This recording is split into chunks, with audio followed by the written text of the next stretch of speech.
Hi, friend. I'm Stacey, your go-to gal for people-pleasing recovery and boundaries. Welcome to Stop the Bleed. So let's talk about that feeling you get when you end up sending what feels like a full-blown TED Talk just to explain why you can't make dinner or why you need an afternoon to yourself. If you recognize that, you are in the right place. Over-explaining is one of those classic patterns that's rooted so deep you might not even notice how automatic it is. I remember this one time I sent a text. No, honestly, it was a novella to bail on plans because I just needed a break. 5 paragraphs. By the time I hit send, I felt this combo of shame, exhaustion, and a little bit of like, are they going to hate me now? But also a kind of resentment because why do I have to justify needing rest? This isn't just me, right? I hear this from client after client. It's like we think how well we can explain ourselves is proof of our worth or our goodness. But full transparency, over explaining isn't your fault. It's a trained safety response. Your nervous system learned somewhere that being very, very clear and covering every base keeps you safe. Maybe from conflict, maybe from feeling like the bad guy, or from being misunderstood. And friend, it's exhausting. So if you're noticing that you try to be Teflon coated, like, let me just make sure no one can be mad at me, let's just call it what it is, a habit, not your DNA, which means you can change it. Let's pause and practice a microshift. What I want you to do, even today, is pick one clean sentence like, that doesn't work for me. Say it out loud 5 times. Don't add any extra sentences. Don't pad it. Don't start apologizing for your existence. Just that one boundary sentence.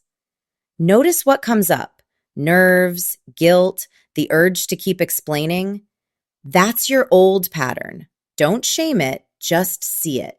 Now, if your heart rate just shot up thinking about actually stopping at one sentence and leaving it there, please know you're not broken. You're trained. For so many of us, the hardest part of setting a boundary isn't the sentence itself, it's the aftershocks. It's the guilt, the anxiety, the mental replay that goes like, oh no, did I sound rude? Should I go back and soften it? Did I just ruin everything? That worry spiral is not some personal problem. It's honestly emotional first aid territory. Your system is waiting for the other shoe to drop because in the past, it probably did. I'll never forget the time I said no to an extra work project. Like I was at capacity, had nothing left in the tank, and then spent hours replaying the conversation in my head. Was my tone okay? Did I sound selfish? Was everyone going to see me as difficult now? My body didn't believe it was safe to just let it be. If you're nodding along, I just want to say that's so normal when you've spent years, maybe decades, being the peacekeeper or the fixer. So here's your micro shift for this.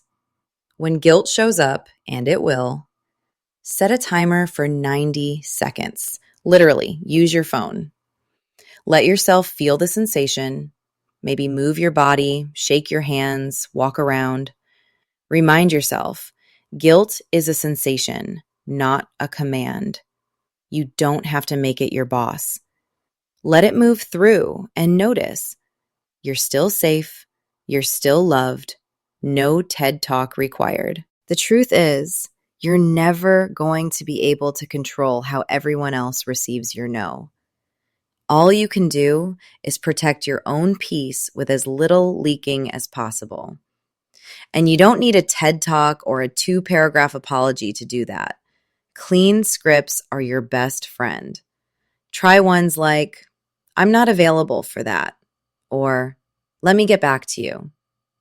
These protect your energy, your time, and honestly, your relationships, because you're not showing up resentful or overextended. So, real story. I once coached a client, Devin, who felt she had to write a diplomatic essay just to decline anything: babysitting, extra work, you name it. One day, she finally tried. "Thanks for thinking of me. I can't take that on." She sent it, closed her laptop, waited for disaster, and it just didn't happen. The big relief and surprise was that nothing bad happened. She didn't have to bleed for people who wouldn't bandage her. Here's how you can work this muscle, because self-trust comes from reps, not theory. Choose one boundary script from today. Could be, "That doesn't work for me," or "I can't take that on." Practice saying it in the mirror or type it as the first line in your next text convo. And this part is key: no follow-up apology for 24 hours. Notice how your body pulls you toward fixing, explaining, softening.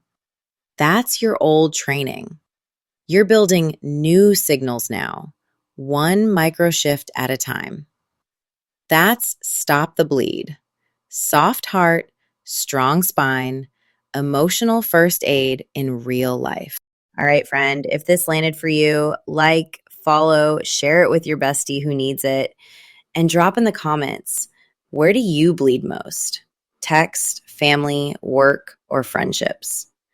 I'm here for your micro shifts, your clean scripts, and the soft spine work. I love you.